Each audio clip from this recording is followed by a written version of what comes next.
Subscribe कीजिए the perfect classes channel को और बेल आइकन को दबाइए लेटेस्ट वीडियो सबसे पहले देखने के लिए। हेलो स्टूडेंट, मिशन बुनियाद चैनल में आपका स्वागत है।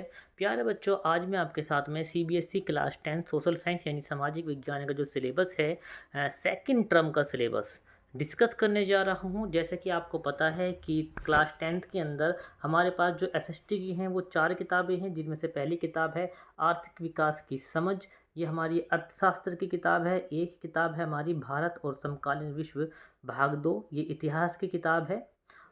और एक किताब हमारी लोकतांत्रिक राजनीतिक, ये राजनीतिक विज्ञान की किताब है। समकालीन भारत भाग 2, ये हमारी भूगोल की किताब है।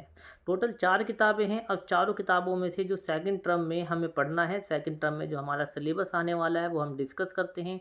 सबसे पहले हम डिस्कस करते हैं भारत और समकालीन विश्व भाग 2, यानी हम कक्षा 10वीं के लिए इतिहास का सिलेबस जो है डिस्कस करने जा रहे हैं। चलिए, इतिहास के अंदर कौन कौन से चैप्टर हमें नहीं पढ़ने और कौन कौन से चैप्टर हमें पढ़ने हैं वो देख लेते हैं।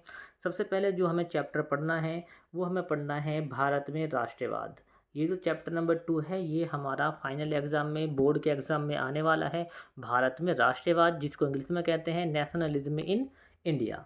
तो इस चैप्टर को हमें पढ़ना है, भारत में राष्ट्रवाद। एक ही चैप्टर है जो हमें सीबीएसई बोर्ड के एग्ज़ाम के लिए पढ़ना है पूरी किताब में से, यानी बहुत आसान हो गया है। हिस्ट्री के अंदर तो सिर्फ हमें एक ही लेसन पढ़ना है, भारत में राष्ट्रवाद। ठीक है, इससे पहले जो चैप्टर है यूरोप में राष्ट्रवाद, ये हमें अब नहीं पढ़ना, क्योंकि ये सेकेंड टर्म में आ चुका, फर्स्ट टर्म में बेटा ये आ चुका है। सेकेंड टर्म में बस एक ही चैप्टर पढ़ना है, भारत में राष्ट्रवाद। ये हमें पढ़ना है फर्स्ट टर्म में। अब हम आगे आते हैं। इसमें देखिए, ये दे रखा है भूमंडलीकृत विश्व का बनना और औद्योगिकरण का युग। ये हमारा ओनली पीरियोडिक टेस्ट में पूछा जाएगा। सीबीएसई के बोर्ड के एग्ज़ाम में यहाँ से क्वेश्चन नहीं आने वाला है। तो हमें सिर्फ एक ही चैप्टर तैयार करना है, वो है भारत में राष्ट्रवाद। और ये जो 2 चैप्टर हैं, भूमंडलीकृत विश्व का बनना और औद्योगिकरण का युग, इन दोनों में से कोई एक चैप्टर जो है आपको पीरियोडिक टेस्ट के लिए तैयार करना है। वो पीरियोडिक टेस्ट में आएगा, बोर्ड के एग्ज़ाम में ये नहीं आ रहे हैं। तो बोर्ड के एग्ज़ाम में ये नहीं आ रहे, तो हम इनको जो है छोड़ सकते हैं और हम इसकी तैयारी कर सकते हैं। भारत में राष्ट्रवाद। इतिहास के अंदर एक ही चैप्टर था बोर्ड के एग्ज़ाम के हिसाब से। अब हम दूसरी किताब देखते हैं। दूसरी किताब है हमारी आर्थिक विकास की समझ। आर्थिक विकास की समझ जो किताब है, ये हमारी अर्थशास्त्र की किताब है। इसमें से हमें कौन कौन सा चैप्टर जो है सेकंड टर्म के लिए तैयार करने हैं, कौन कौन से चैप्टर हमें पढ़ने हैं, वो हम देख लेते हैं। देखिए, अर्थशास्त्र के अंदर जो हमारा चैप्टर हमें पढ़ना है वो है मुद्रा और साख, ये वाला चैप्टर आएगा। और वैश्वीकरण और भारतीय अर्थव्यवस्था, एक ही वाला चैप्टर हमें पढ़ना है। ये हमें सेकंड टर्म एग्ज़ाम में पढ़ना है। ठीक है, ऊपर भी बेटा सेकंड टर्म कर लेना, भारत में राष्ट्रवाद सेकंड टर्म में पूछा जा रहा है। ठीक है, तो मुद्रा और साख और वैश्वीकरण और भारतीय अर्थव्यवस्था, ये दोनों के दोनों चैप्टर हमें अर्थशास्त्र के अंदर से पढ़ने हैं। ये बोर्ड के एग्जाम में पूछे जाएंगे। मुद्रा और साख को इंग्लिश में कहते हैं मनी एंड क्रेडिट, और वैश्वीकरण और भारतीय अर्थव्यवस्था को इंग्लिश में कहते हैं ग्लोबलाइजेशन एंड इंडियन इकोनॉमी। तो इतिहास के अंदर 2 ही चैप्टर हैं जो हमें पढ़ने हैं। इसके बाद हम अगली किताब को देखते हैं। अगली किताब है हमारी समकालीन भारत भाग 2। इस किताब में से हमें, ये भूगोल की किताब है, कौन कौन से चैप्टर पढ़ने हैं बोर्ड के एग्ज़ाम के लिए।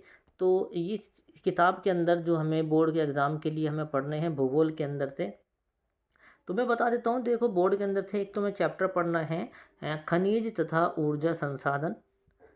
ये वाला चैप्टर आपका बोर्ड के एग्ज़ाम में आएगा, सेकंड टर्म में पूछा जाएगा। और दूसरा विनिर्माण उद्योग, ये भी हमारा जो है पूछा जाएगा, विनिर्माण उद्योग। और राष्ट्रीय अर्थव्यवस्था की जीवन रेखाएं, ये वाला चैप्टर हमारा सेकंड टर्म में आ रहा है, राष्ट्रीय अर्थव्यवस्था की जीवन रेखाएं। और एक बात मैं और बता दूं, ये जो खनिज तथा ऊर्जा संसाधन है, ये ओनली पीरियोडिक टेस्ट में आएगा और मैप के लिए आपको देखना है। ये मैप वर्क के लिए आपको देखना है कि यहाँ से हमारे मैप पूछे जा सकते हैं। ठीक है, लेकिन जो आपको पढ़ना हमें सिर्फ 2 चैप्टर में से ही है। एक हमें करना है विनिर्माण उद्योग और राष्ट्रीय अर्थव्यवस्था की जीवन रेखाएं। तो यहाँ से सिर्फ 2 ही चैप्टर हमें तैयार करने हैं पढ़ने के लिए, वो हैं विनिर्माण उद्योग और राष्ट्रीय अर्थव्यवस्था की जीवन रेखाएं। तो अर्थशास्त्र के अंदर हमारे 2 चैप्टर हुए और भूगोल के अंदर भी हमारे 2 चैप्टर हुए हैं। दोनों चैप्टर बिल्कुल क्लियर हैं आपके कि विनिर्माण उद्योग और राष्ट्रीय अर्थव्यवस्था की जीवन रेखाएं। अब हम जो है दूसरी बुक को देखते हैं। यहाँ से जो हमारी एक और बुक है वो है लोकतांत्रिक राजनीति भाग 2। इसके अंदर से लोकतांत्रिक राजनीति भाग 2 के अंदर कौन कौन से चैप्टर पूछे जाएंगे मैं आपको बताऊं। यहाँ से भी देखो चैप्टर जो पूछे जाएंगे, जो हमारे चैप्टर हैं, यहाँ पर एक चैप्टर है हमारा राजनीतिक दल। ये देखिए यहाँ पर है वो चैप्टर, राजनीतिक दल आपको तैयार करना है सेकंड टर्म के लिए। यहाँ से पूछा जाएगा राजनीतिक दल। और एक है लोकतंत्र के परिणाम, ये यहाँ पर इसको सही कर लेना। ये है लोकतंत्र के, लोकतंत्र, लोकतंत्र लिखा हुआ है, ये भी लोकतंत्र है, लोकतंत्र के परिणाम। ठीक है, ये आपको 2 चैप्टर पढ़ने हैं, राजनीतिक दल और लोकतंत्र के परिणाम। तो यहाँ से जो आपको 2 चैप्टर पढ़ने हैं, मैं दोबारा से रिवाइज करा देता हूँ। जो आपकी लोकतांत्रिक राजनीति है उसमें सिर्फ 2 चैप्टर आने हैं, 2 चैप्टर। लोकतांत्रिक राजनीति में 2 चैप्टर, लोकतंत्र के परिणाम और राजनीतिक दल। उसके बाद जो हमारी जो किताब है अर्थशास्त्र की, अर्थशास्त्र में भी 2 चैप्टर हैं और जो भूगोल में भी 2 चैप्टर हैं और इतिहास के अंदर सिर्फ 1 चैप्टर है। तो इस प्रकार जो है बच्चों मैंने आपके साथ में ये 10th क्लास का सिलेबस जो है डिस्कस किया है। आशा करता हूँ मेरी वीडियो आपको पसंद आएगी। अगर मेरी वीडियो आपको पसंद आए तो मेरी वीडियो को लाइक कीजिए, ज़्यादा से ज़्यादा शेयर कीजिए और मेरे चैनल को सब्सक्राइब कीजिए। धन्यवाद।